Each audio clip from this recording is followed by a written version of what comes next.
You're listening to the Patriot Nation podcast.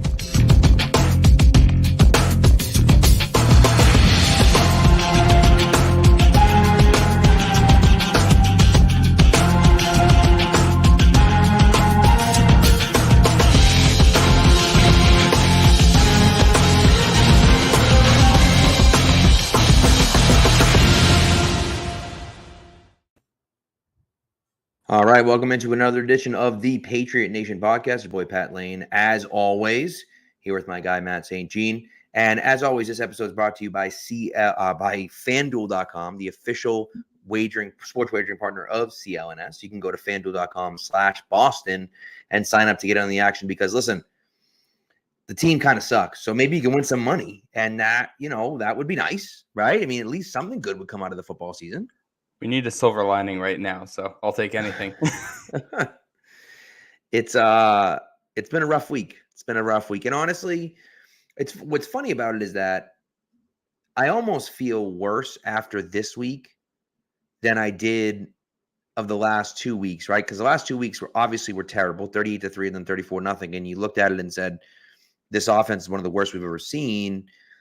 When they go into Vegas and they score some points, but you look at it and just say, man, it's just not enough. And you have this kind of hopeless feeling with the Patriots. And back-to-back weeks now, the team that they played hadn't scored 20 points until they played the Patriots. Then both teams scored over 20 points. I believe both teams scored over 30 points. Although, no, that's not true. Nevertheless, both teams scored over 20 points. And then, the Raiders hadn't scored, was the only team. They were the only team in the NFL that hadn't scored in the final 2 minutes of the first half or the final 2 minutes of the game. And they did it, of course, against the Patriots. So it's just like nothing good is coming out of the season right now. No, and to have that happen, not just against Josh McDaniels, of all people, but the combination of Jimmy Garoppolo and Brian Hoyer, and all the other ex-Patriots on that team, just one of those games. It's both. That game feels like both a blessing and a curse, because if we want the Patriots to, bottom out and reset, games like that where you're playing teams close but not winning, probably the way you want it to go, and you probably want it to be that way because guys who you were going to cast off anyway aren't making plays. And that's kind of what happened. At least we got a more enjoyable Sunday than we did the 2 Sundays before that. But it's, right. It's just back to the same old Patriots of the last 3 years here of pulling games close and then not being able to do anything with it. And, it's the same mistakes. They always get there in a slightly different way, but it's going to happen. Like the whole safety thing, we hadn't seen that to end the game yet, but the details of how you get there kind of seem to not matter at this point. Yeah. Well, it's funny that's how they ended the game against the Jets, right? It's the exact reverse of that. And so, you just look at it and think, and look, I know there's not many of you. If there is anybody out there in Patriot Nation that is still trying to defend Devontae Parker, give it up. Give it up. Let the man go. Let him go. It's Wednesday. He got interviewed today, Wednesday, and he doubled down on the fact that it wasn't his fault that he dropped the pass. He said that his hand got hit, his right hand got hit, so he was slow getting his hand up, and that's why he dropped the ball. Are you kidding me? Mr. 80-20 is going to sit here talking about, well, this guy touched my arm as I was bringing it up. It just happened to be the biggest play of the game. Like, you can't just make a play. You can't just sit there and say, you know what? I screwed up. It's on me. I should have caught it. And I didn't, and I expect better for myself. And listen, mention the guy hit your arm. Yeah, he got my arm, but like I should have caught it. Like I gotta fight through that contact and catch it anyways. Like you just, oh God, absolutely disgusting. If he never plays a snap again for the Patriots, I'd be on board. And it all kind of goes back to the first half, pretty early in the first half. He has that miscommunication on the slant with Mac Jones. I don't even know how to describe the route he ran on it. And he didn't see the field much in the second half. It seemed like red zone work and 2-minute drill. He was in there because he knows that better than the other guys. And just, man, he's not getting it done. And you can't do that and make excuses about it later when you've said the things he's said and you're an established veteran in the league. And he's supposed to be wide receiver 1 on this team, and he's supposed to be a leader in that group. And that's not the attitude there. And I think I didn't mind his immediate quote after the game that much because it's immediately after the game. You're in the locker room. You don't know what happened. He hasn't seen the play. He doesn't know what it looks like from the outside. I can overlook somebody saying it, but to double down on it was not. And I don't love that. And I think it kind of solidifies that he's not. I mean, maybe Devontae Parker's on this team next year, but he's not a guy you're building around. If he's on this team next year, it's because he was already under contract and, we're rebuilding, and sometimes guys stick around that aren't that good because you're in the process. You're not winning with him right now, though. Yeah. No, it's awful. It's awful. And they've signed him to an extension now. I just don't understand. I don't get it. I don't understand what they're doing with him. And look, and you said you could forgive it right away, right? And I guess I can overlook it right away. But I still want a guy. I mean, look, as much crap as we give Mac Jones, and as bad as Mac Jones looked, because he looked awful, right? He stands up in front of the media. He takes accountability. He takes all the blame. It's all on me. Takes all the blame, right? And so, I think that there's, at least he's willing to take the blame on things, and Parker isn't. And that, to me, is enough for me to just say, bro, we're done. I'm all set here. Like, you're not good enough to be a diva wide receiver. Just get the hell out of here. Yeah, and that's where I think, they had Jalen Reagor playing over him. Right. Jalen Reagor is not good, and I think that says a lot. I wouldn't be shocked if we're going to see a different rotation this coming Sunday. It's also, we're going to have to talk about the injury report at some point in here. Yeah. One of the issues just in general with this team right now is, we all want to see different faces. The problem is all the other faces are hurt. So Parker might have to play out of necessity, though. The wide receiver group is getting healthier now.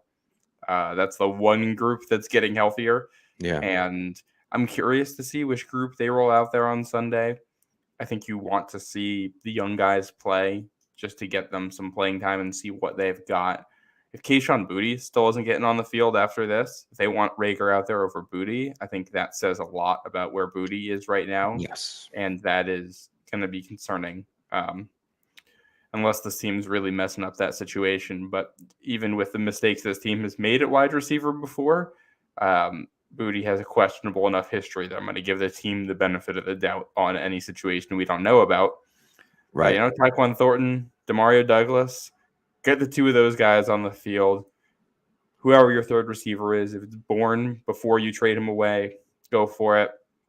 So trading away Bourne, you might have to see a lot of Parker and Juju out there just because, you need actual bodies out there and they might have to. With Parker, I remember going back to last year, that Ravens game, and him running kind of a wrong route in the end zone, and it leads to the pick. And I think over the summer, we kind of looked back, and Parker seemed to start the season shaky and end the season strong, apart from that concussion he got. Yeah. And it was like, okay, well, this is probably a Matt Patricia thing. He didn't acclimate. He didn't know what's going on because of Matt Patricia. And it feels like we got here, and we've learned it's not a Matt Patricia thing. It's some of this is a Devontae Parker thing. Correct. And I think the other thing, I think he's playing banged up.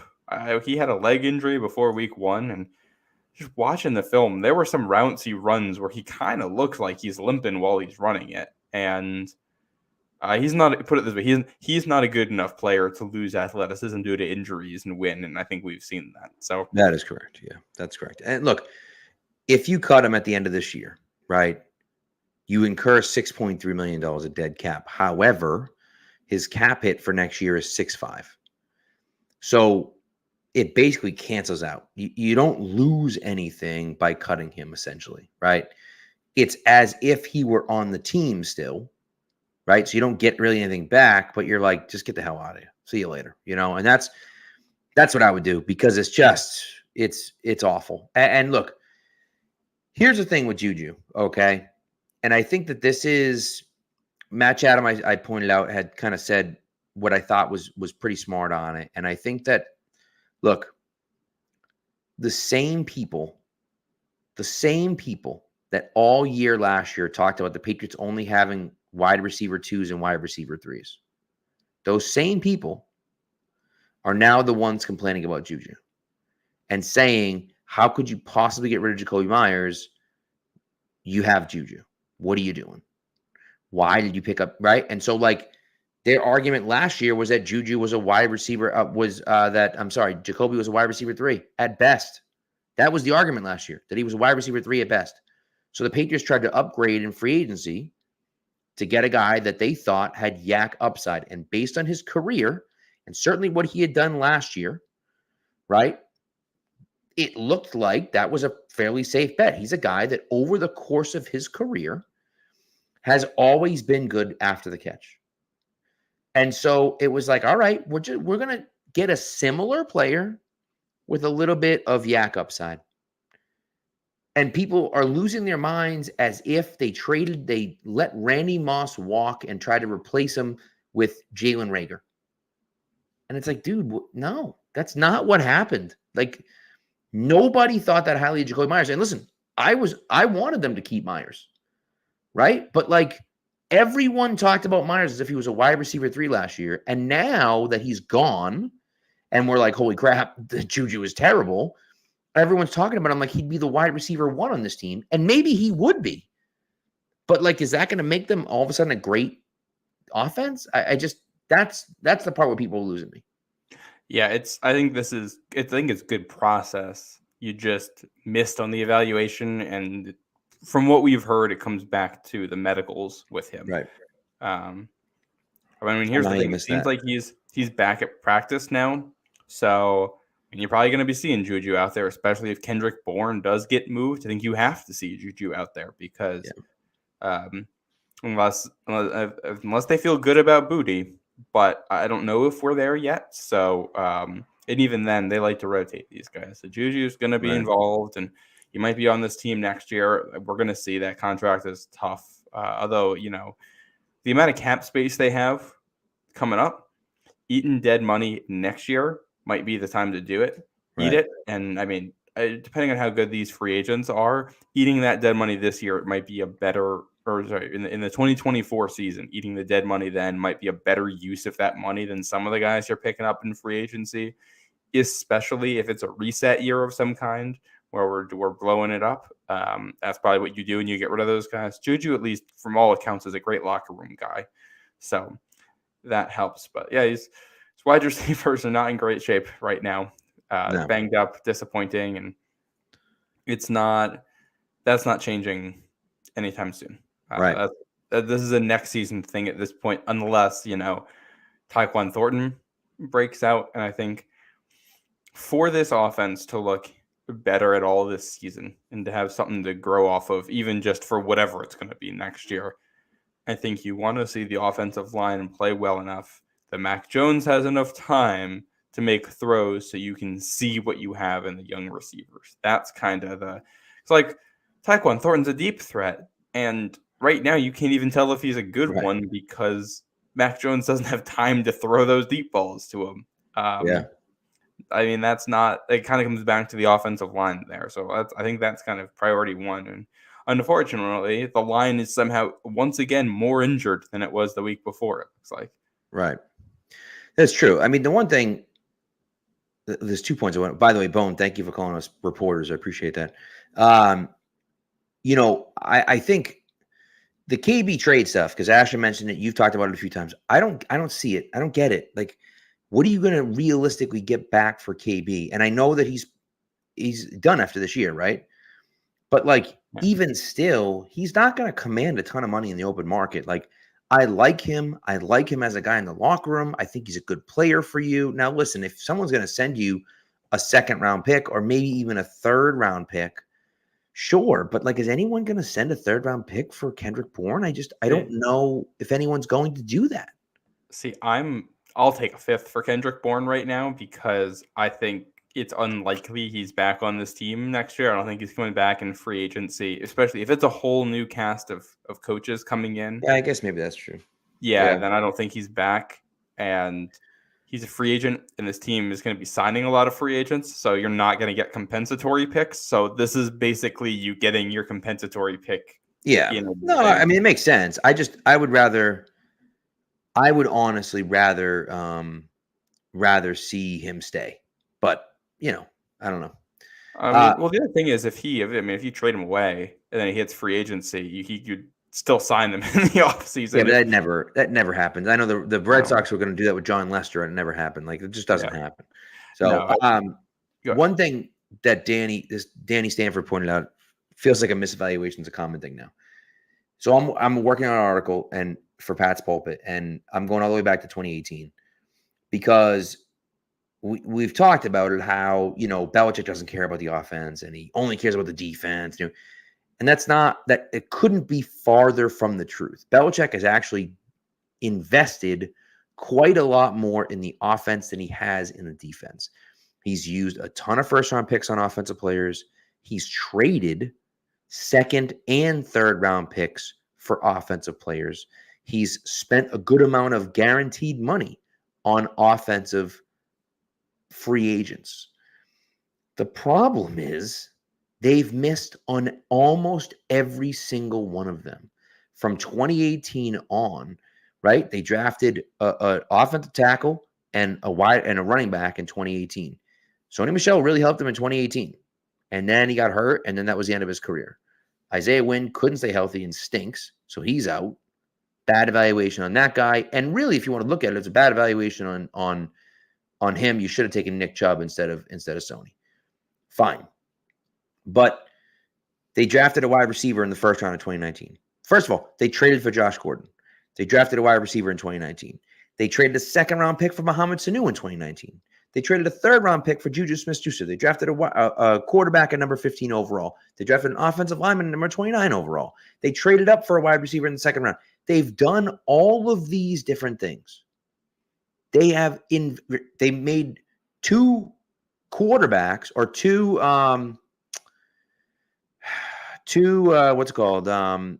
tight ends, like two of the top paid highest tight ends in all of football. And they signed two wide receivers in the same offseason.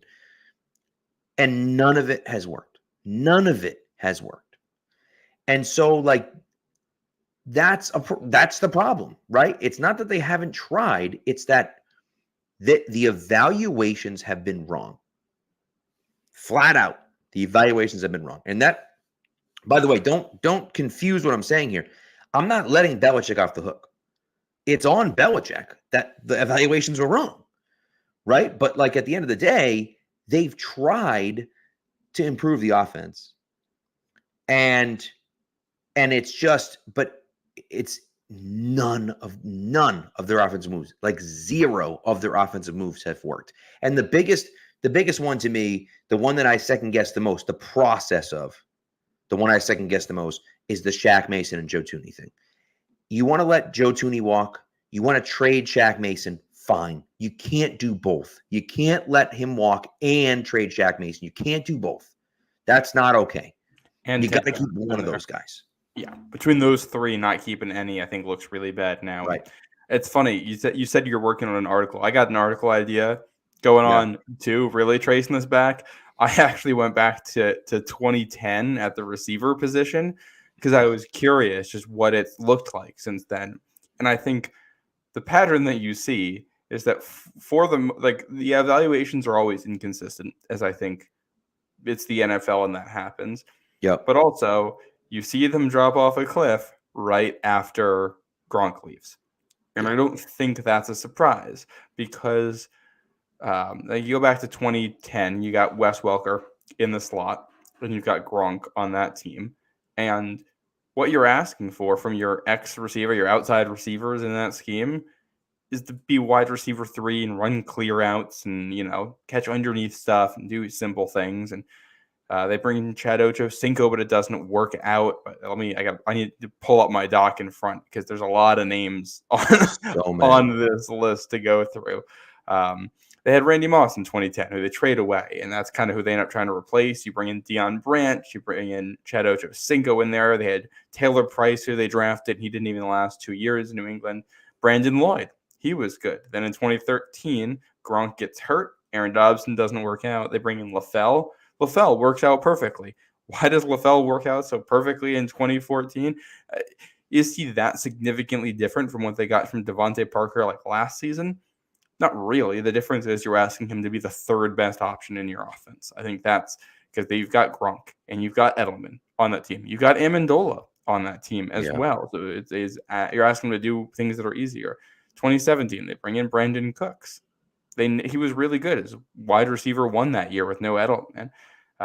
They had Chris Hogan in there. They had Malcolm Mitchell in there who did good jobs. And then they had Josh Gordon. And Josh Gordon was very good when he was on the field.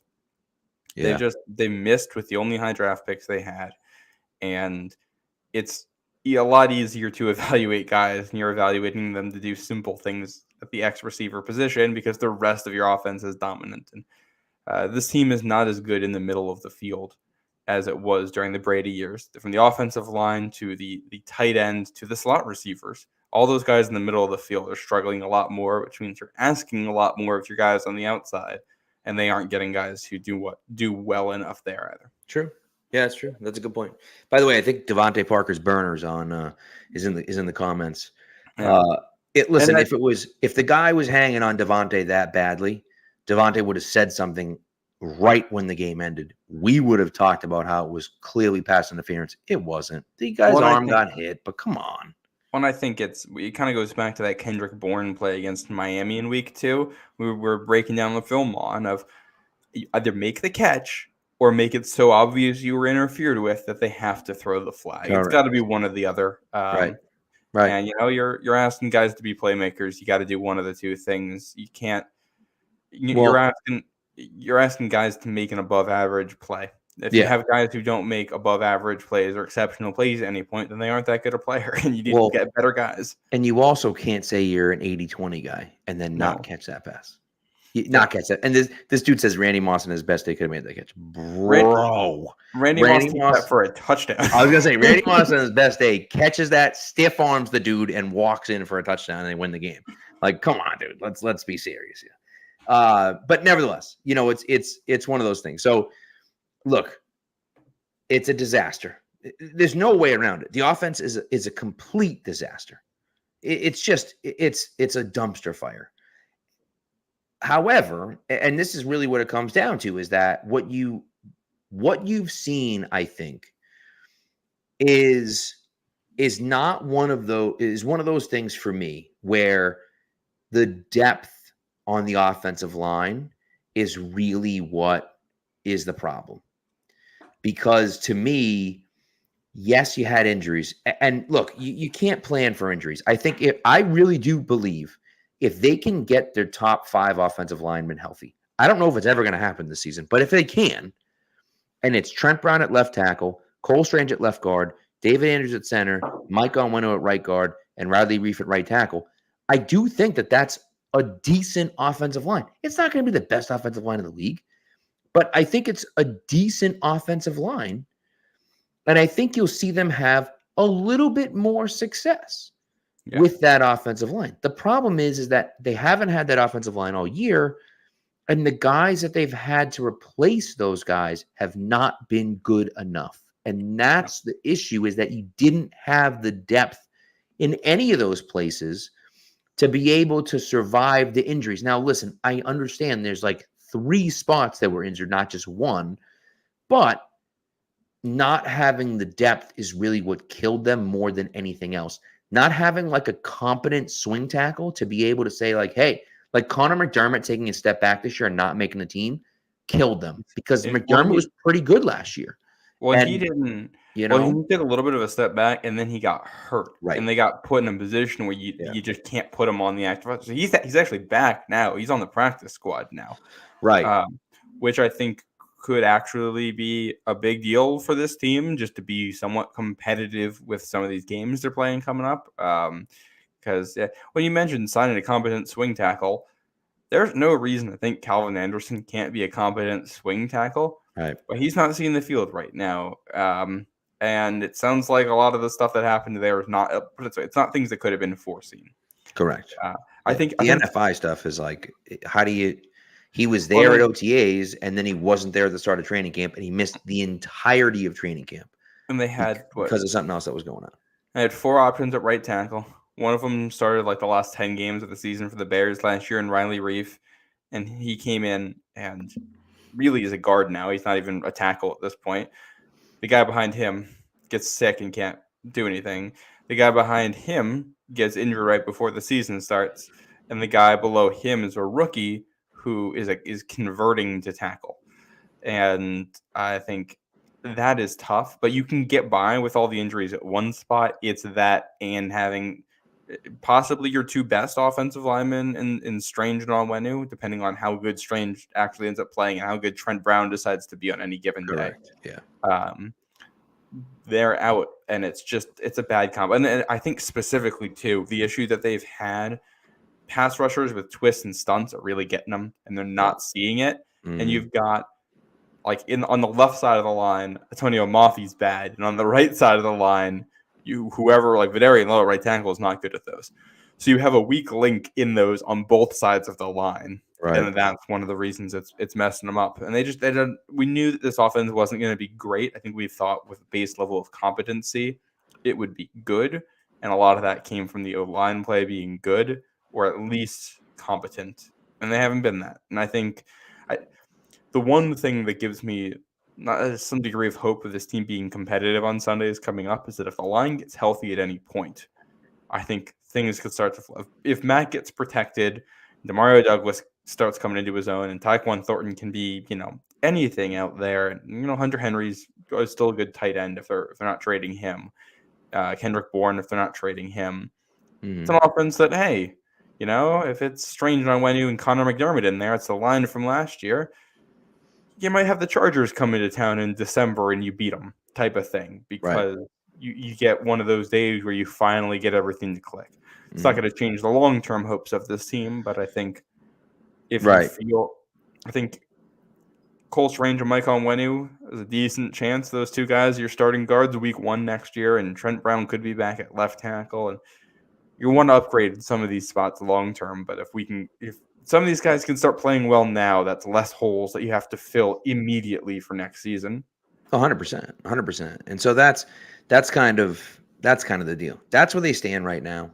We are going to take a break for an ad read, but when we come back, I do want to talk about, because, this is about them moving forward and kind of, listen, we've talked about Belichick. Okay. We've talked about Bill. I really don't want to dance around the conversation with Bill anymore. It's counterintuitive in my opinion. Some people think he should be fired. Some people think he should retire. Some people, whatever, right? And however you feel is fine.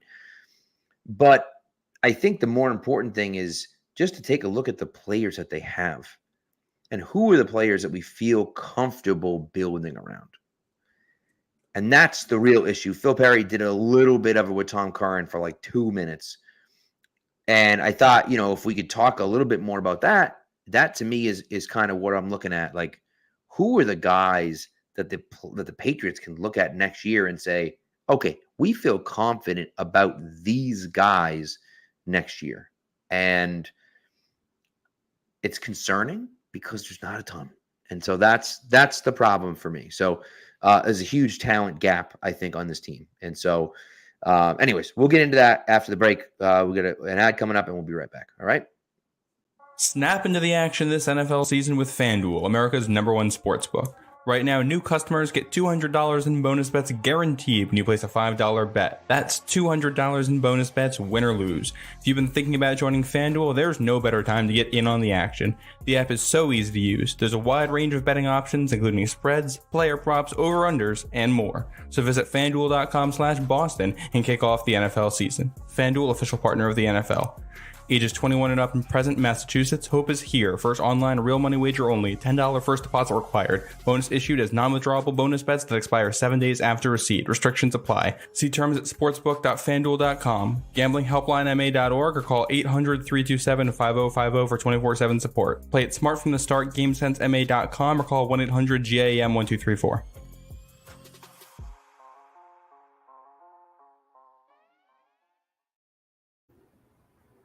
All right, so let's get into the players that we can kind of build around. And I know offensively, fine. Let's start on the defense because to me that's the easiest place to look at.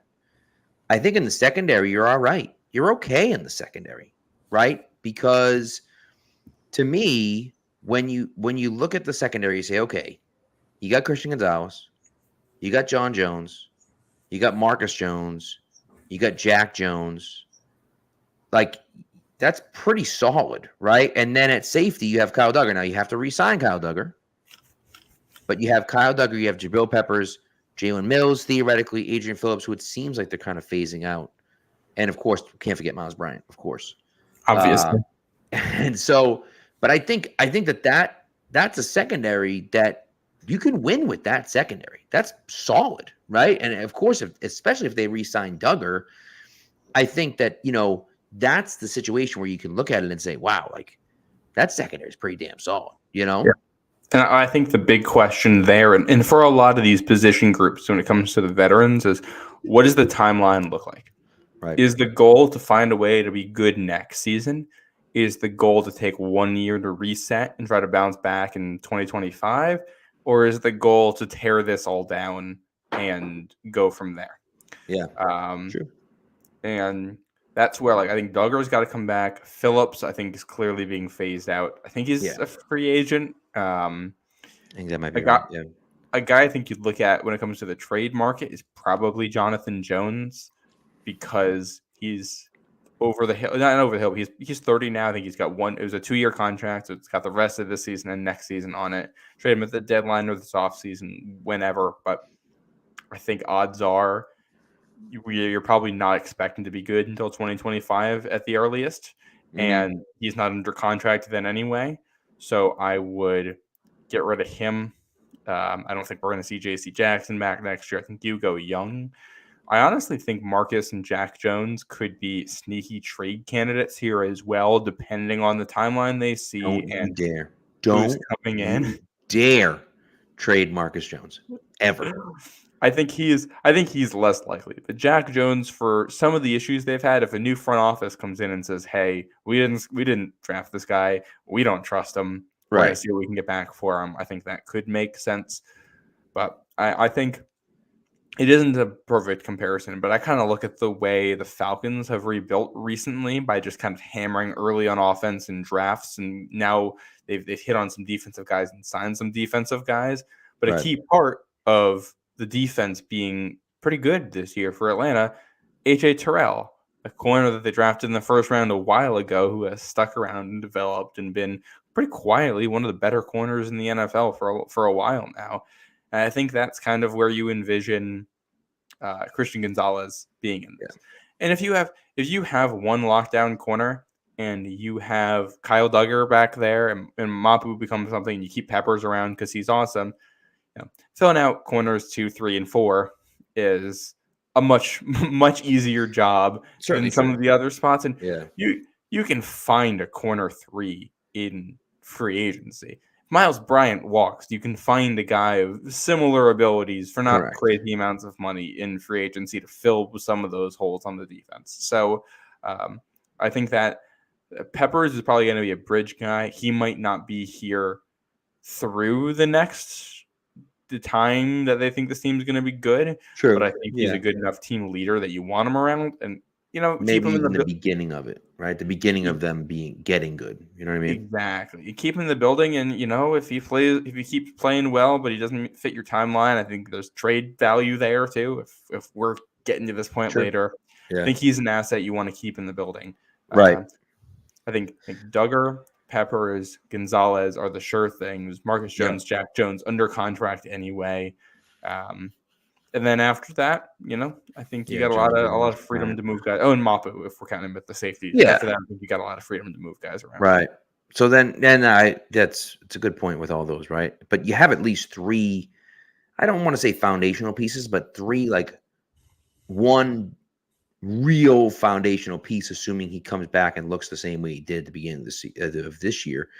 And then Duggar, who I think is extremely talented, and Jabril Peppers, who's awesome. He's fantastic. So those 3 guys alone make it, you know, a decent secondary. And then the guys that you fill in. Now, again, if Jack Jones, Marcus Jones, and John Jones are all still around, now you're looking at a top tier secondary. And I think the fact that you're at a point where you like your secondary enough that you can get rid of any of those guys and still not really worry about what's going to go on in the future, I think is good. And I do think part of that is the coaching there. Was it Mike Pellegrino is the coach? Yep. He does a nice job. I'd like to keep him around because I think he's done a good job with those guys. I agree. Yeah, I agree. So then you go to the front 7, and Jawan Bentley is becoming one of the best linebackers in the NFL. He's a guy who literally does not come off the field. He played 100% of the snaps last week, and he's done that pretty consistently all year long. Played 100% of the defensive snaps. He's out there on offense, out there on passing downs, out there on rushing downs, and his pass defense has become significantly better. He's a very good blitzer. He's a really, really good player for them. And so, you know, he's great. Anthony Jennings, I think, has stepped up he's gotten some extra time, which is good. He stepped up in those roles, which is nice. Marte Mapu, I still think is that kind of linebacker safety tweener that I think can play. And Jahlani Tavai has looked good too, right? So you have like linebackers, and I don't know if you want to count Judon as a linebacker or an edge rusher, but like Judon, you got to think Uche's probably going to walk at the end of this year. I would think he's going to command big money. Well, and I think this is the tough thing with the Uche situation. He's a good enough player that if you let him go, you're probably not replacing him with a guy as good in free agency, and you're probably also paying more than you're paying Uche right now. So it's a tough spot to be in, and he's also the type of guy, like, he has issues because the Patriots are very much foundational with the run on defense, and he has issues against the run. And I think he's gotten better against the run, but he's not great. So he's going to be a rotational player in this defense. In other defenses, if there's other coaches coming in, he's going to play a different role. Right. I don't care where they go with Uche, but you got to make your decision now, basically. You're either re-signing him or you're trading him. You can't just let him walk out the door, I don't think. Because the other part of this is edge players and talented pass rushers are typically guys you have to take in the first round or second round. Yeah. You only get so many of those picks. If you got a guy with that ability in the building, they got a lot of money this offseason. I don't mind overpaying a little bit to keep him here because the alternative is having to use more draft capital on that position and letting a guy walk out the door again. But make your decision now. I'm not going to get upset if they trade him, and it's probably going to be a 3rd or a 4th round pick back for him. Maybe something conditional if he re-signs wherever he goes, where you can bump up to like a 2nd. Yeah. The other issue is he's both hurt and not producing right now. He has 2 sacks on the season, and he's banged up, and that's going to hurt his. It's going to hurt his draft. What do you call it? His trades? Yeah, but also could make him cheaper to bring back in free agency, and you might be able to get him on a more affordable deal. The other linebackers, I think Bentley and Tafai, are doing a really good job. Yeah, Mac Wilson hasn't played a ton this year, but he actually has looked fine in the role they've used him in. I haven't noticed him watching the games, so I think that's as positive a sign as you're going to get. And then Anthony Jennings is the type of guy to me who, it'd be good to see him back. I think he's a good player. If he's not back next year and they just decide to go with a different type of player there, that's also fine. he's not the same. There's some similarity there with like a Miles Bryant where he's a role player and he's good at what he does, but also if you replace him with a different body, I don't think you're upset. Yeah, I agree. I do think I want to shift it to the edge conversation right now, though, because I think this is kind of the most interesting part is that Uche his contract is up. Anthony Jennings' contract is up. Judon has 1 year after this year, and then you've got Keon White waiting in the wings. And I don't know if we want to include Wise in this conversation, but if we're talking trade stuff for this team, trading Judon this offseason or even at the deadline, if teams think he will come back later this year, makes a lot of sense. And I don't like saying that because he's one of my favorite players on this team, and I think he's very good, but he's a leader. He's a very good pass rusher and a good run defender at the same time. He does a lot well. I think you get a good return for him, and signing Uche and trading Judon might be the way to do this. Also, maybe these top three guys, none of them are back next year. I think that's totally on the table here. Yeah, which would be tough, and look, I think in regards to Judon, to me, they pulled the Stephon Gilmore with Judon, where they gave him extra money this year, but they pulled it from next year. So his salary next year is not super high. So they're going to have to do something with his deal next year. And so whether that means trade him in the offseason, whether that means sign him to an extension in the offseason, but he's not going to play under the contract next year because they took money out of that deal and gave it to him this year as a bonus. But fine, which is great. Give him some more money this year. But then it's like, well, then now you got a problem with next year's contract. So we got to figure that out. But you might be right that they certainly might move on from him. I don't know. Can you trade a guy that's on the injured list? That is a great question. Let me Google that. I don't know if you can. I don't know if you can trade a guy on IR, but I might be wrong. But I don't think you can because he's got to pass a physical. But I don't know. But then defensive line. I think we're good defensive line. Oh no, you can. A rule passed in 2018. You can trade players on injured reserve. There you go. Okay. Well, there you go.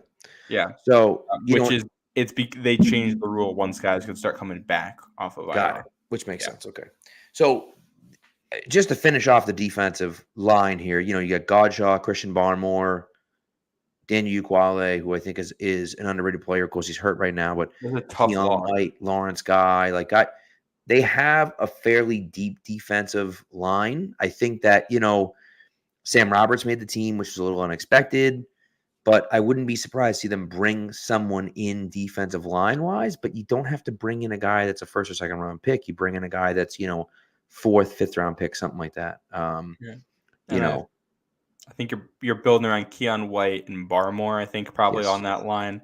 Guy, I think, is not part of the future. Godshaw is probably around next year, but not past that unless he's coming back on cheap money. He's fine, but I think the thing you've seen with this team, especially with that Judon the last couple of weeks, and this is my biggest concern with the front seven, if teams decide that they're going to go bully ball and try to run on them, then all of their pass rushers come off the field. And when they go play action, there's no pass rush whatsoever. And I thought Barmore did some good stuff. Keon White, Dietrich Wise each showed some good stuff, but the other guys on the field are Lawrence Guy and Devon Godshaw and Sam Roberts. And then Anthony Jennings, and they don't have that same burst to rush the passer. No. So I think the guys I feel good about here are Keon White and Christian Barmore, your second round pick defensive linemen staying, and 2 years from now, they may be the only two guys who are still here. Masterful is asking about Brian Burns or Montez Sweat, and I think both those guys theoretically could be targets. I think Brian Burns is going to get an absolutely outrageous contract because he's a very good player. Montez Sweat is a guy that I don't know how underrated he is anymore. I feel like he was a little underrated in Washington. Chase Young's the one that got all the publicity. Montez Sweat he works his butt off. I think he's a good Patriots fit. I don't know if Washington's going to let him leave, number one, and I don't know what type of contract he's going to demand. Yeah. But if if they can get him for, similar to what they did with Judon, where it wasn't the top of the market, but it was like close to it, I think that would make a lot of sense. I just don't know if they're going to be able to do that, right? I don't know if Washington's going to let him walk, number one, and I don't know if they're going to be able to do that with him. And I'm not opposed to things like that, but I do want to see how the rest of free agency goes because you need pass rushers, but that's depending on who stays further down the list of needs for this team than some of the other things. And it's, if no good receivers hit free agency, then by all means, I'm down to spend on some pass rushing talent. And here's the problem, right? Here's the big problem. If we flip to the offensive side of the ball, you start looking at the names that are on this list, and you start asking yourself, who is going to be here next year? Like, who are they even going to, because you just look at the offensive line. Trent Brown, free agent. Maybe they bring him back. Maybe they don't. I don't know. Cole Strange will be here. David Andrews, I think, is going to retire at the end of the year. Maybe he won't, but I think he's going to. Mike Onwenu's contract is up at the end of the year. They got to re-sign him, which they should, but who knows, right?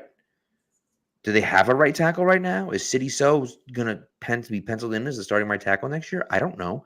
Is Riley Reif going to be back? Is Calvin Anderson going to be back?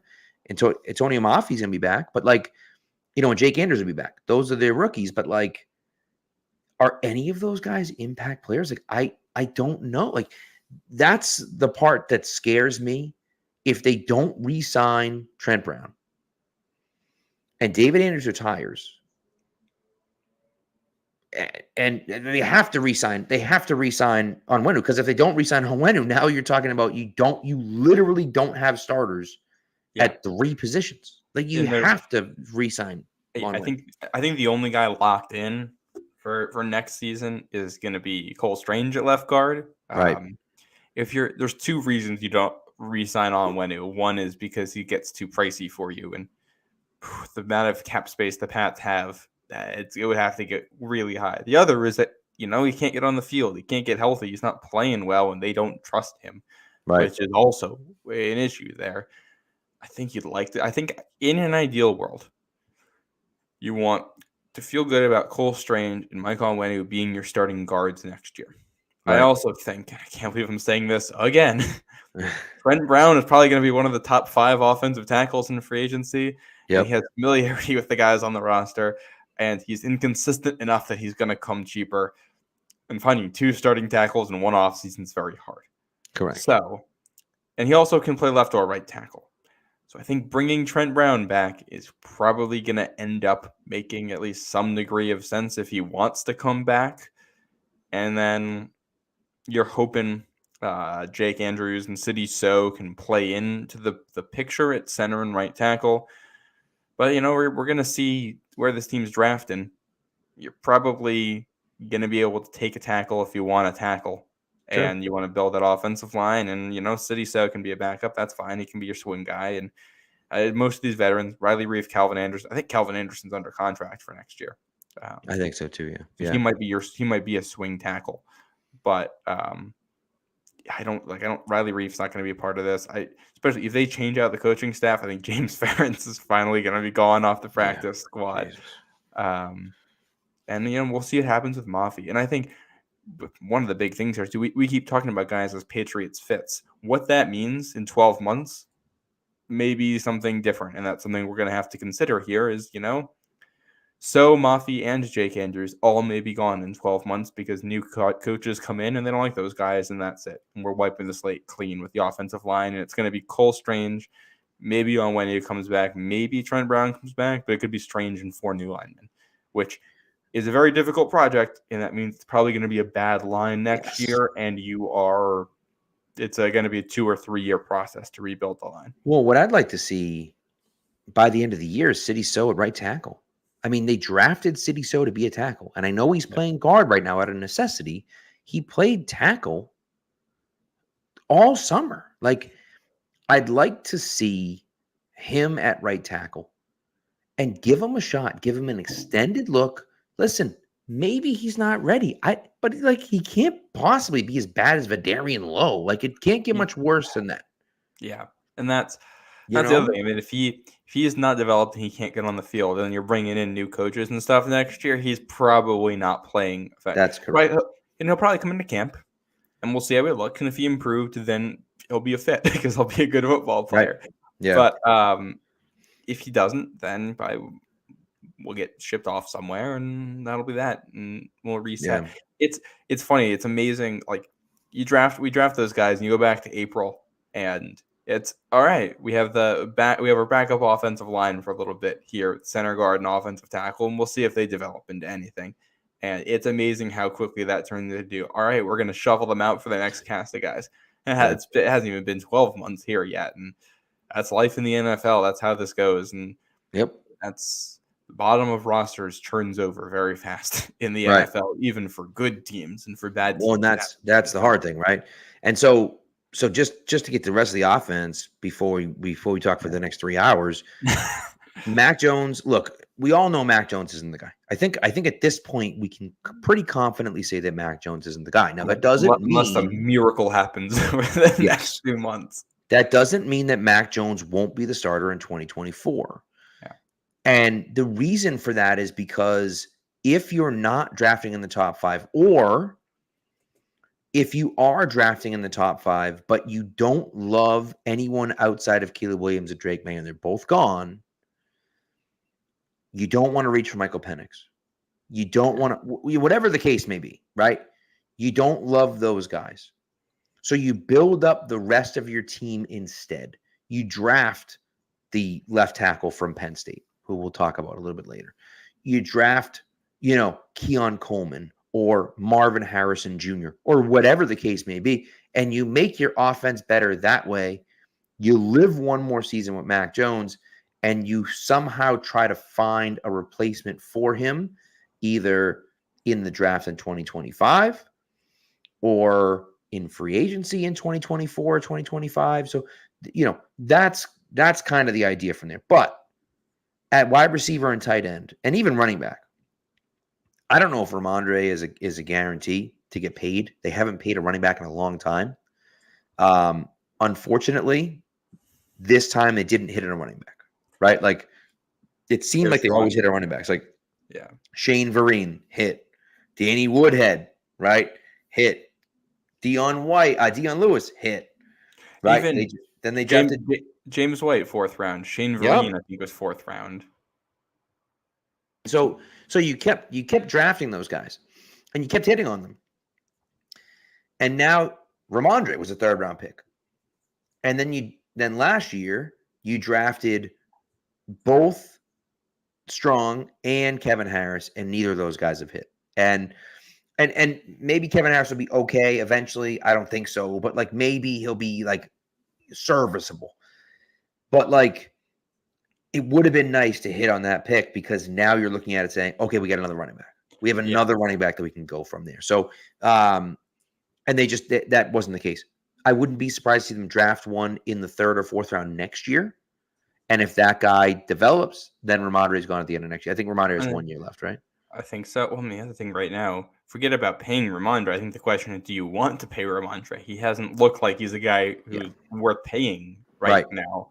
In which case he might be back, but he's just a guy in your backfield. And I think running back's a spot too, where draft a guy in the 4th round and sign a guy for cheap and bring Ramondre back, and you probably be good enough for You can. That's the position where you can find the guy last if you want to. Yep. Damian Harris was a name I forgot about, and then Z-Tac does point out that that Ramondre was a 4th round pick, not a 3rd round pick. So and then at wide receiver and tight end, I mean, it's just like it's the same thing. Do they move on from Bourne? Do they re-sign Bourne?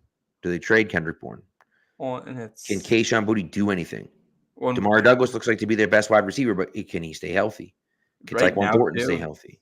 Hunter Henry, free agent. Gesicki, free agent. I assume Pharaoh Brown is a free agent. Right.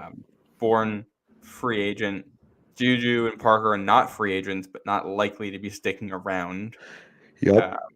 Tyquan Thornton, bust question mark right now. We haven't seen much from him, but even putting the production aside, guys who miss as much time through 2 years as he has usually don't end up being hits.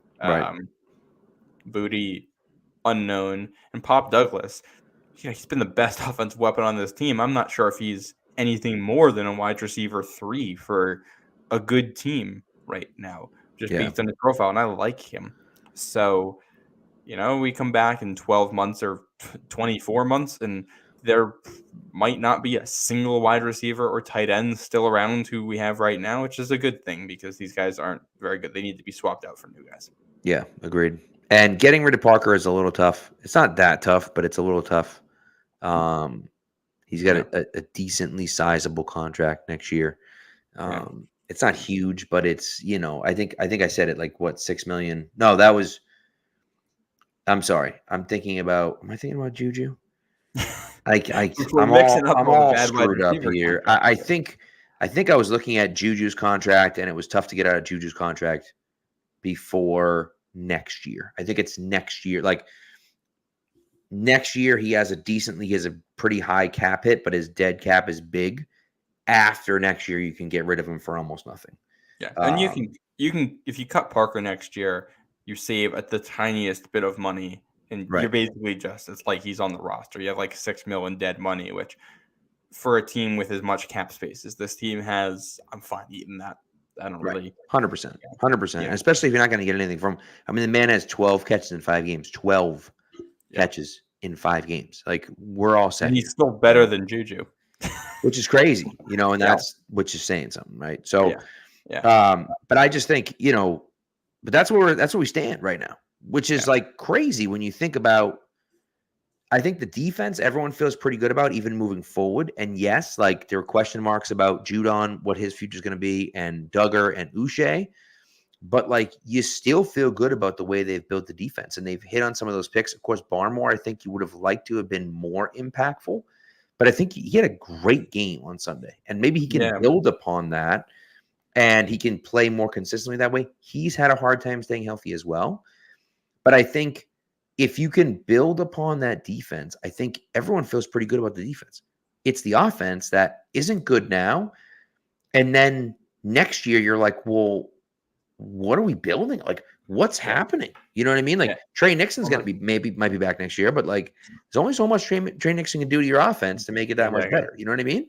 When you look at the defense too, I feel good about it, but like the other part of this, defense requires a lot of players to be good. You need like 15, 16 guys you feel good about to have a good defense, and you need 3 or 4 of them to be playmakers. Like it's not hard to build a decent defense. It's very hard to build a very good or an elite defense. 100%. The Patriots might have one at the top there, and depending on how long it's going to take to build out this offense to where it needs to be, by the time you get there, the defense is going to look very different than it does today. 100%. So it's just a balance of keeping enough talent there and making wise investments. The defense is going to slip a little bit, and it can slip a little bit. That's fine. If your defense slips from 7th best to 12th best, but your offense goes from 31st, 32nd, whatever New England's is right now, to 10th. Yeah, that's a net win. Yeah. 100%. Right. And again, like while you still have fairly young guy. Obviously, Christian Gonzalez is a young guy. Marte Mapu, Juwan Bentley isn't young necessarily, but he's not old. Christian Barmore, Keon White, like Jack Jones, so and like I say, Duggar and and even Tavai's not super old, and Marte Mapu if you're going to rely on him. So you have these young-ish guys that you look at and say, hey, we can build around this defense. You don't have that offensively, unfortunately. And that to me is the biggest concern, that you don't have anyone really that you can build, that you're like, all right, I'm going to build around this guy offensively. Yeah. There's no one there. You need to find him. Yeah. And I know you had mentioned the quarterback situation there. I also wanted to throw my hat in the ring for my thoughts. And this is I'll give kind of my best case scenario, I think, this offseason for New England going forward. I think you trade Mac Jones this offseason. Oh, 100%. Not because I don't hate the idea of Mac Jones, the player in New England next year, but I'm assuming that there's going to be a coaching and GM change. And if that's the case, you don't want Mac Jones the leader in New England because you want a fresh start for the unit as a whole. You send him somewhere, you take whatever you can get back, probably going to be a day 3 pick of some kind. Maybe you get lucky and you get a day 2 pick because it's, Sam Darnold got a day 2 pick, I'm pretty sure. Right. So maybe you get lucky and you get that, but you settle for anything. I think in some ways the most ideal scenario for this team is to end up in whatever the Drake May spot is in the draft, whether that's the second pick or the third pick. Now, what I will, and this is assuming they don't completely bottom out and get Caleb Williams, I will say, I just started getting into the Drake May tape this week.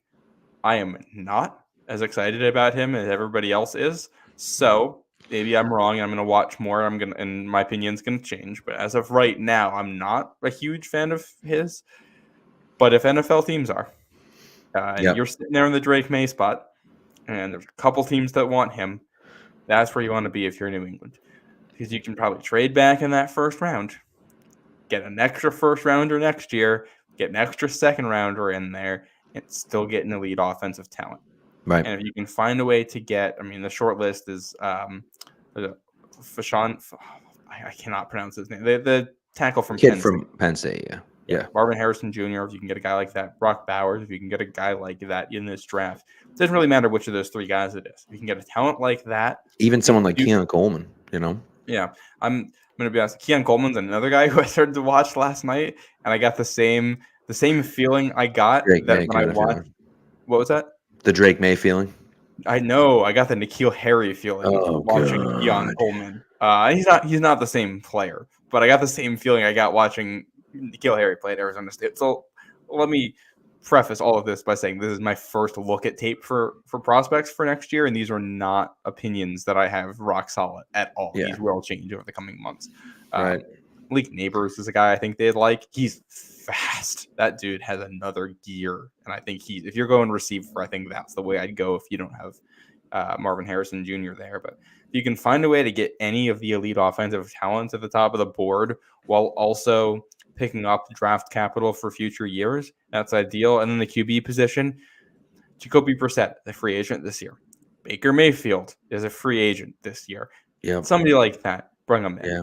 I don't think you need to entirely bottom out. I think you can kind of go into next year with, all right, we got a tackler, a receiver, or whatever, a quarterback who is a veteran, a professional, and can make this offense look somewhat functional and execute the basics. And we're going to see how things look. And then, we're going to need another offensive talent the year after that in the draft. Right. Yeah, no, it's a good point. And, and you kind of fill in the defense later on in the draft with some late day 2 picks, some day 3 picks, and hope that 1 or 2 of those guys hit. And, and you can kind of go from there. I think it makes a lot of sense, and I don't know the guys. I will say Light Engine mentions Caleb Diva trades. Like, oh my God, dude. Something came out that he wants to like own a team, or he wants like ownership. I got a bone to pick here, Pat. I got a bone to pick here. This was like an offhand comment either he or his agent made last summer when asked about like their futures. And he wasn't talking about like getting drafted and wanting to. He was like talking about wanting to own a team at some point someday, right? Something like that. And of course, Dove Kleiman, whoever that dude is, decides to pull it out the second that Caleb Williams has a bad game to make him look like a diva. There are issues with Caleb Williams as a prospect. Don't get me wrong. I don't think he's Trevor Lawrence or Andrew Luck level as a prospect. He might have diva traits, but I don't know. A college kid looking at his future career saying, hey, I'd love to find a way to make even more money off of it is pretty far down the list of complaints I'm going to have about. Yeah. That's true. It's a good point. It's a good point. So I think there's a lot of questions as to what's going on. I will say to you that I agree with your point about, look what Chicago did this year, right? Chicago took the number 1 pick, turned it into the number 9 pick, what looks to be a surefire top 5 pick again this year. I believe a 2nd round pick too, right? And an elite a very good wide receiver in DJ Moore. Yeah. And so like all of that to drop from 1 to 9, and then they drafted an offensive tackle at 9.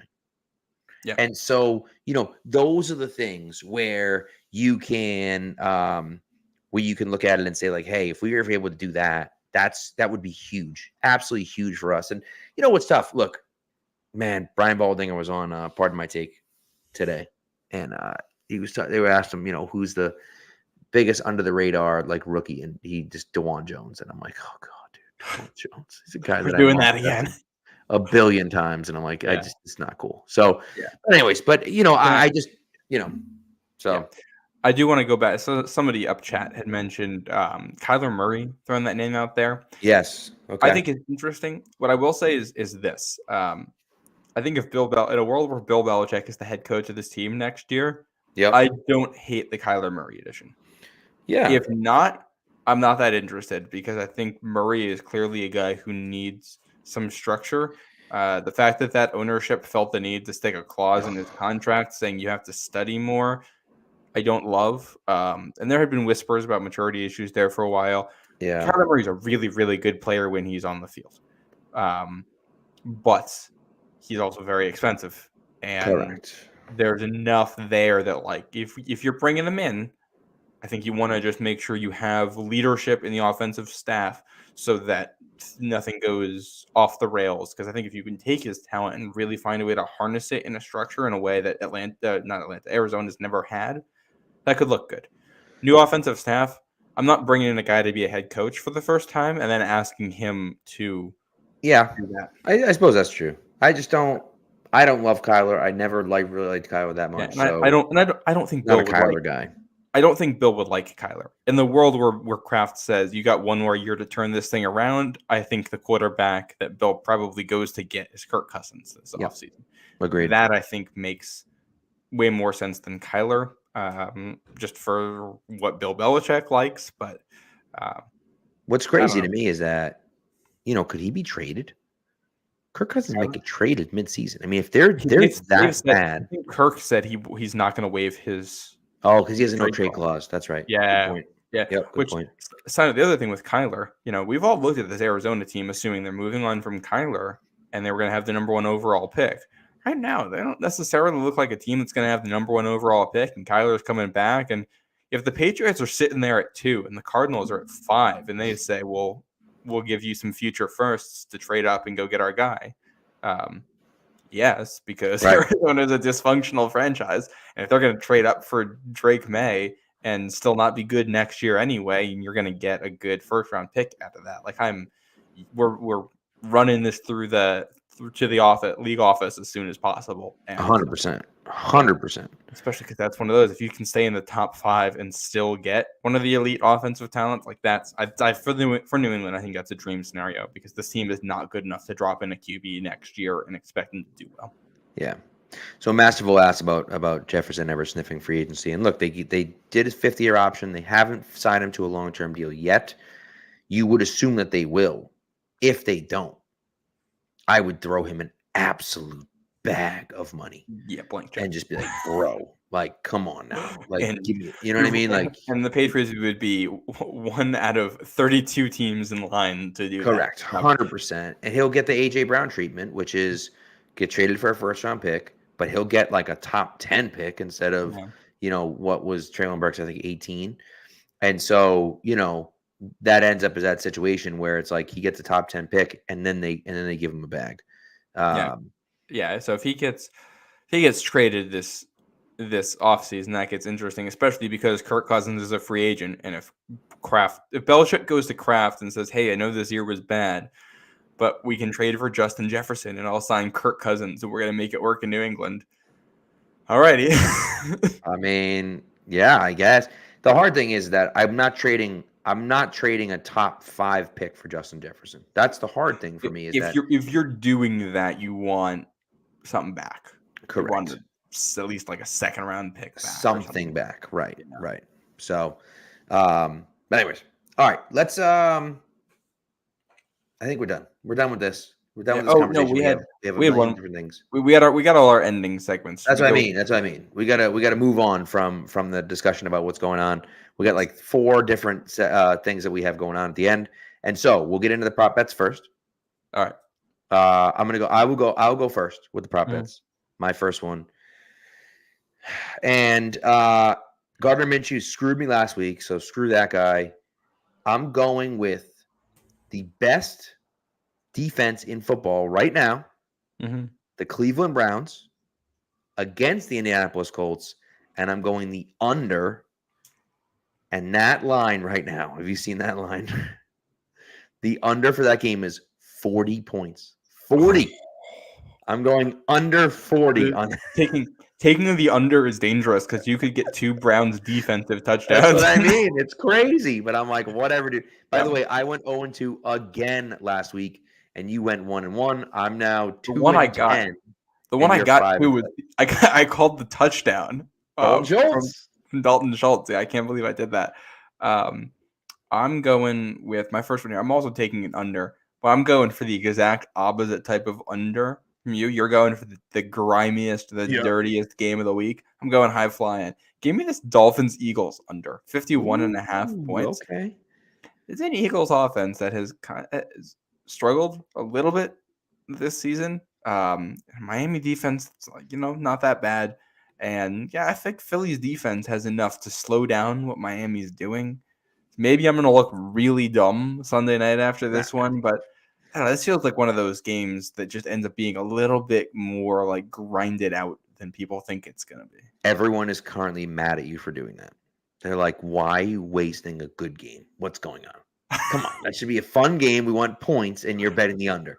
But there's nothing more like whenever there's a game like this that everybody's hyped up for, it feels like that's the one where it's like, all right, I agree with you. Not often do they live up to the hype. That's why, like that one game, right? That Rams Chiefs game that was like 97-92 was so crazy because it was just like they went back and forth. It was crazy, with defensive scores too. Side note, before we do other things, I just want to highlight a comment here from Light Engine that I love. How did San Fran get all those players? Why can't we even do half of that? It's simple. Just have a left tackle named Trent and draft the wide receiver from Arizona State. That's the strategy here. Damn, that's just mean. That's mean, dude. And you know what? I was thinking about that. I was thinking about the Trent Williams. I was thinking about Trent Williams the other day because I was like, man, when? Because we obviously got Trent Brown, from San Fran. Yeah. Right. And so San Fran didn't trade for Trent Brown until 2020. Mm-hmm. Until 2020, dude. I was actually like, it feels like he's been a lifelong 49er just because he spent his career in Washington and there's such a dumpster fire that nobody knew. They traded a 3rd and a 5th round pick. Yeah, because didn't they mess up his medicals in Washington? Man, I think so. I think that was the case. Yeah. And he was like, "One out of here." So it's just like, oh my Lord, dude. Yeah, it was it was rough. It was rough. Yeah, so he had something on his head, I think it was like he removed a growth or something. It was a whole mess. Oh yeah, that was. Oh man, so back now. But yeah, they traded a 3rd and a 5th for him, and he's like just the best offensive lineman in the league. You're like, oh my God, dude. So not great. So all right, my second prop bet of the week is Jared Goff over 1.5 passing touchdowns. Playing Baltimore this week. Baltimore's a tough defense. The Lions are high flying. They've been on fire lately. They're 5-1, and I'm going to keep the train rolling, baby. Jared Goff over 1.5 passing touchdowns. Oh, I love it. We're having fun now. Oh yeah. Yeah. My other one here. Let me pull up my notes. I've got Evan Engram anytime touchdown. We're going back. We're going to the AFC South touchdown well again. Tight end touchdown well again. I think it's going to happen. And I wanted a Thursday night football bet in there. Why not? That's fun. That's a good one. That's a fun bet. Yeah. So I like it. I like it. Do we want to do college game for Saturday? Let's do college game of the week. And then do you have a trivia question? I do. Love it. All right. So college game of the week is what? What do you got? Noon Eastern on Fox, Penn State at Ohio State. When it comes to actual college football stakes, this is incredibly intriguing. Big Ten college football playoff implications here. But we're here for what it means for the Patriots. Mm-hmm. And what you need to know is this. The top wide receiver in the draft, Marvin Harrison Jr., plays for Ohio State. The top tackle in the draft, Olu Fashanu, plays for Penn State. And Emeka Egbuka, one of the guys in contention for wide receiver 2 in this draft, also plays for Ohio State. Yep. So lots of guys. And there's also down the board, day 2, day 3, even later day 1 talent in the draft. There's a lot of defensive guys on both of these teams who are going to be there. I don't think that's really what we're watching for at this point. I think we're watching for the offensive guys, but true. I'd watch this game noon Eastern Saturday on Fox. If you want to, we're going to be throwing some games in here at the end of these shows to watch if you're looking for prospects for the Pats, and this is one of those where you could be looking at the next franchise wide receiver or tackle in New England playing on Saturday. Yep, love it. That's a good one. So there is no other game this weekend. That's the game this weekend. It's all the players. Watch it. Yeah, it's like we had Washington, Oregon last weekend, which was a ton of fun. But I don't know if you watched that, Pat. I had it on. I had a blast with it. Yeah. It was. I didn't watch all of it, but I did watch some of it, and it was a wild game. So we should be in for something similar. Should we do trivia here? Yes, let's do trivia, and then we'll do this week in sports history, and we'll get you guys the hell out of here. All right. Last week's question: which Patriot had 3 touchdowns in New England's last win over the Raiders in 2020? The answer was Rex Burkhead. He had a really good game in that one. TJ Pindar, you got that one correct. And here's a fun little bit of trivia to go with that one. Aside trivia from last week's question. Rex Burkhead was one of only 2 players on the 2020 New England Patriots to have multiple receiving touchdowns. He had 2. N'Keal Harry had 3. I'm pretty sure. I might be mixing those 2 up, and everybody else only had 1. That's wild. That's a ridiculous stat. Which a lot of that had to do with you just give it to Cam. Cam is not throwing the ball. Yeah. But yeah. All right, we got one. I think we're gonna have some fun with this one. I like it. Just throwing some names out there on this question. The Patriots have 3 90-yard passing plays in franchise history. Okay. Tom Brady was the quarterback for 2 of them. Yes. Which quarterback threw the 3rd? Ooh. I can't wait to see. Throw some names out there for some old school Patriots quarterbacks. Throw them out there, peeps. Come on now. Yeah. And then I'll give you the hit. It's pre Brady. It's pre Brady. Yeah. So it wasn't Matt Castle. There's no Matt Castle. There's no like Mac Jones didn't get this one. Go. Right. Yeah. Good stuff. It's good stuff. That's a good one. I like that one a lot. Yeah. I like that one a lot. I have a guess. I'm not going to say it, but I have a guess. Yeah, you have to let me know. Yeah. Do you want the answer to that one? Some things. We'll probably give it on Sunday after the game.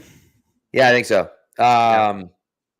We'll give the answer to that one on Sunday after the game, and then we'll last another one. We get the bye weeks coming up. And we'll get to pick a name out of that. It's gonna be a lot of fun. We'll have to do that right on the live on the stream. That'll be fun. Yeah. So throw your answers in the chat for this one, and you'll be entered for that drawing. Win something from the Pats Pro Shop.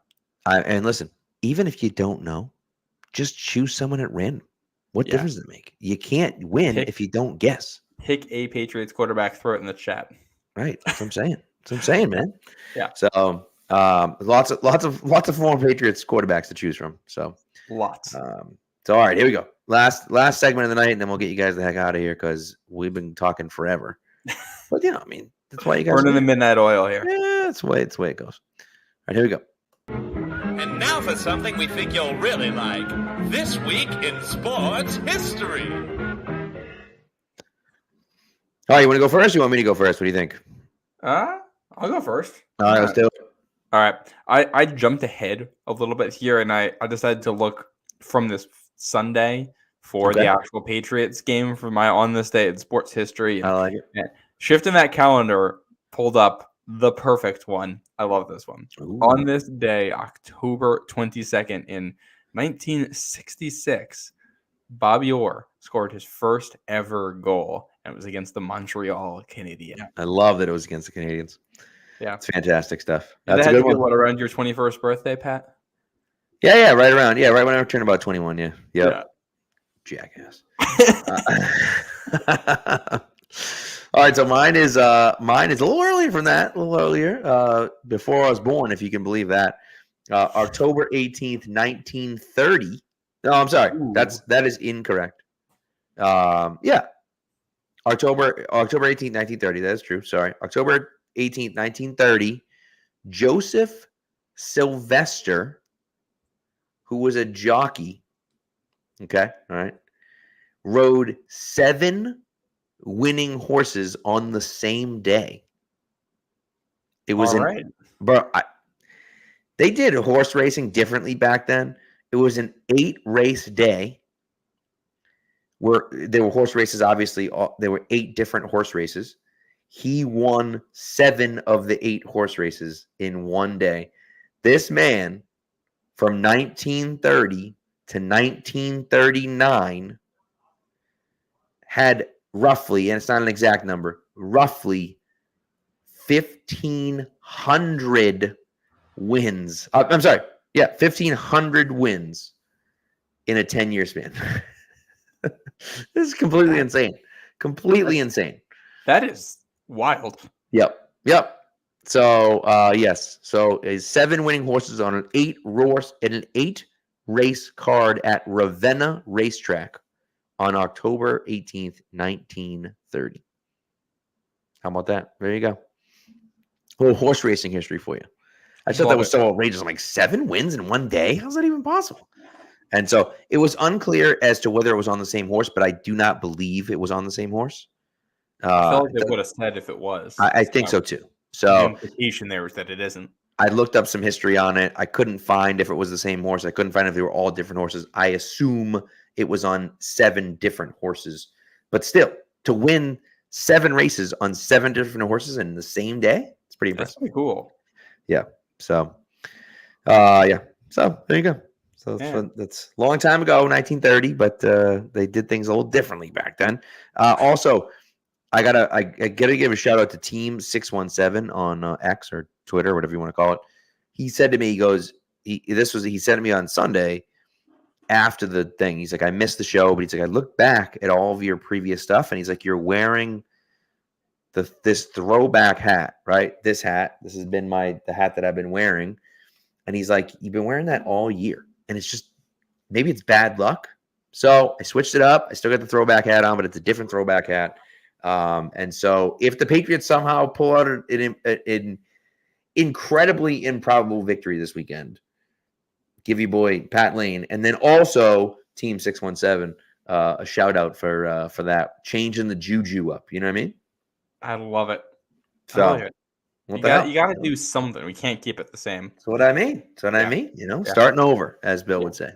So Yeah. One last thing before we get out of here, 'cause I meant to do it before. We mentioned the injury list, and then we never actually went through who is injured right now. And I feel like we just got to read that list so the listeners know Lord, yes, who's actually hurt. After the season high 17 people made the injury list last week, we're up to 20 now this week. Did not participate this week. Starting left tackle, Trent Brown. Starting tight end, Hunter Henry. Cornerback 1, Jonathan Jones. One of your top guards, Riley Reif.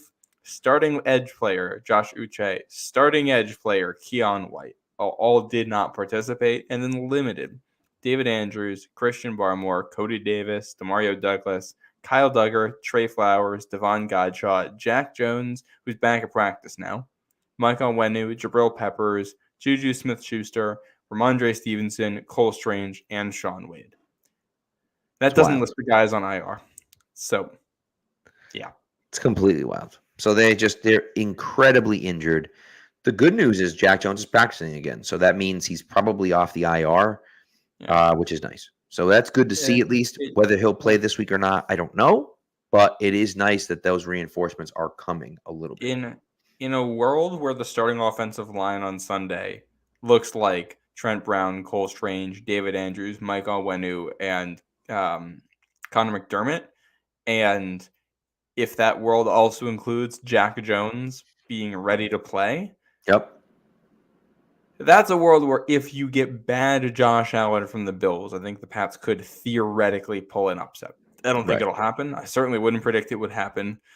But if it does, it's going to be because the offensive line plays like it did last year, which is kind of a wild statement to be saying that we're looking forward to that. And your defense is able to get some picks and maybe a score. Yeah. The problem with Josh Allen is that he hates the Patriots. He wants so badly to beat the Patriots.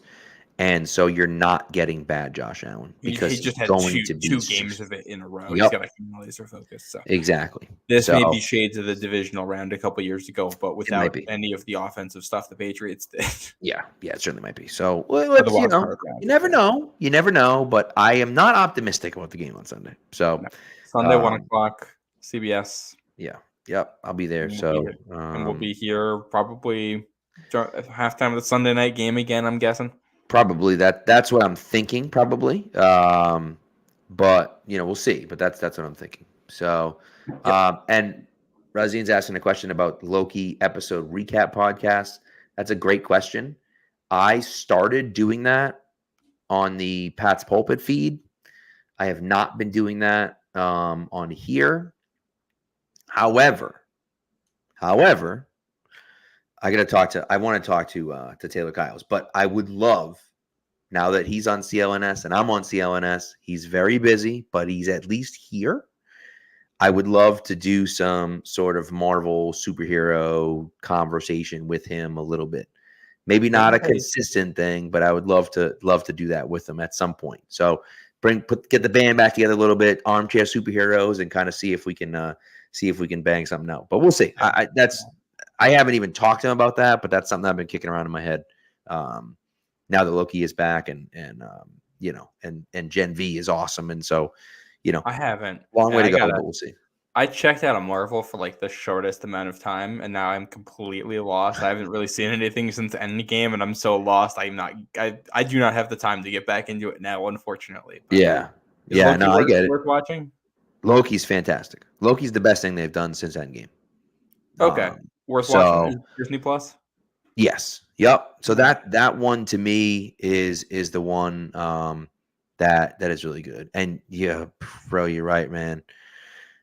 Razin's back from Spotify Green Room, dude. Whew, it was back in the day, dude. It was so back in the day, it used to be Locker Room, and it was like during the pandemic, and you could like it was almost like Twitter Spaces. Yeah, okay. It was just an app just for that. Almost like Clubhouse, but for sports. And it was awesome. And then it eventually became Spotify Green Room, and then Spotify Green Room, basically phased it out, and now that doesn't exist anymore. But yeah, that was like pandemic times, dude. I was on there talking, and it was great. So I love it. That was a lot of fun. But anyways, all right. Anyways, we've gone down a little rabbit hole, but yes, the hope is that at some point we're giving you some Marvel content too. That'd be kind of fun. So I love it. So we'll see. But anyways, all right, guys, thanks for listening. We appreciate it, and we'll be back talking Patriots Bills outcome on Sunday. Hopefully, it's not a complete disaster, but we'll see what happens. I'm not optimistic, but maybe it's not. Maybe it's the new not. hat will change it. Hey, you never know. The new hat could do it. So we'll see. Maybe if the old hat doesn't do that, I'll have to retire that one. It is autographed too. I should probably stop wearing it, but whatever. So, oh boy. All right. Well, anyways, that's all we got. Thanks, guys. Appreciate it, and we'll talk to you on Sunday.